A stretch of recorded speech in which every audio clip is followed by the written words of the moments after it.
One of the most misinterpreted books of the entire Bible is the book of Revelation. It's also the one that happens to pique a lot of people's curiosity. And so for the next couple of weeks, we're going to be talking about the book of Revelation. But we're not going to walk through verse by verse or even chapter by chapter, but we'll talk about some of the main themes of Revelation. We'll address some of the things that are commonly misinterpreted in the book of Revelation. We'll hope to pull out some of the devotional thoughts that would come with that. Today we just want to talk about the main message. Now, if you were to comb through the book of Revelation and find all of the different Old Testament prophecies that are either alluded to or fulfilled in the book of Revelation, you'd find a whole lot. There is so much connection to the Old Testament here.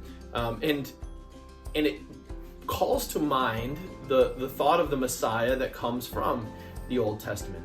All throughout the Old Testament, the Messiah was foretold, and the Messiah was foretold in two ways. He was foretold as the conquering king, and he was also foretold as the suffering priest. Now, those two concepts kind of seem contradictory to us. How do you put both of those things together? How can you be a conquering king and at the same time be a suffering priest? And the Old Testament Jews had a problem with that as well. This fuzzy picture of what this Messiah was going to be was just that, fuzzy to them. And over the course of time, and clearly by the time that Jesus came here, the Jewish people had skewed more to the side of the conquering king. They had kind of forgotten the suffering priest, and they had kind of gone to the side of he was going to be a conquering king in an earthly sense. If we were to categorize these Jewish people at this time, that we would have said they were millennialists. They thought that there was going to be a time when the Messiah came and established his rule here on earth and was the conquering king on behalf of his people just here on earth. That was who the Messiah was going to be to them. And you can see this even as the disciples are interacting with Jesus. As they watched his miracles, as they watched him preach this message with authority and with power, they were perhaps reinforced in thinking that Jesus was going to be this conquering king. But then there were the times in Jesus' ministry when he started to preach about his suffering and death and predict those things. He predicted it multiple times. In fact, in one of his predictions of his coming suffering and death, Peter stopped him and said, "Never, Lord." And Jesus rebuked Peter and said, "Get away from me, Satan. The Son of Man must die and be raised to life." That's the very reason for which the Son of Man came. The disciples had a hard time figuring this out, but after Jesus' death and resurrection and ascension, when the day of Pentecost came, all of this became a lot more clear to the disciples about how Jesus could be a conquering king and at the same time a suffering priest. He was a suffering priest in the sense that he offered himself as the sacrifice for the sins of the world. He was the conquering king in the sense that he crushed the head of Satan.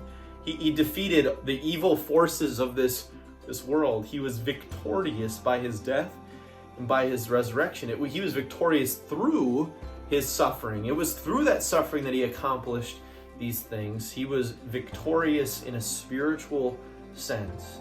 And now he reigns on high at the right hand of the Father in this seat of authority where he will come back to judge the living and the dead one day. Now, where a lot of misinterpretations happen in the book of Revelation kind of comes in line with the same problem the Jews had when they were waiting for the Messiah.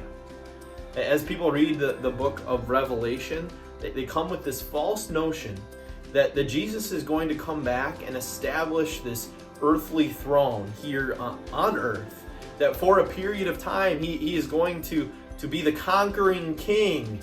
He's going to put our enemies at his feet and let Christians reign here on earth. Yet just like the Old Testament prophecies weren't pointing to that, Revelation is not either.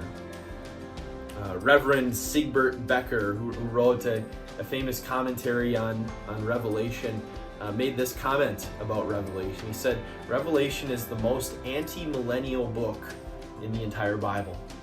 Revelation does not give us a picture that we will be earthly rulers or that we will rule in an earthly sense with Jesus here on earth.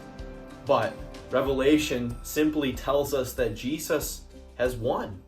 He has already defeated death and the devil, and when he comes back, he will win. He will make this victory known and will bring us to the victory spot in heaven. And for the people that John is writing this letter to the people that God intended this book for, that was incredibly comforting. The book of Revelation was written at a time of deep persecution in the early Christian church. The Roman Empire had gone full force on persecuting Christians, and there was a lot of suffering going on amongst Christians. But the hope of Revelation was that through this suffering would come victory. After this suffering comes life in heaven with Jesus. And it models Jesus' life. Where he suffered, then he was victorious. Where we suffer, then we are victorious. The message of Revelation is that Christ won and Christ wins. And that's ultimate comfort for a Christian no matter what they are going through in life, and especially when they are suffering. Let that always be the main message that we keep in our mind as we read through the book of Revelation, so that we don't go off on different tangents and believing different things, but we keep the main message that Christ has won, and because he has won, we will win too, and we will be with him forever in heaven.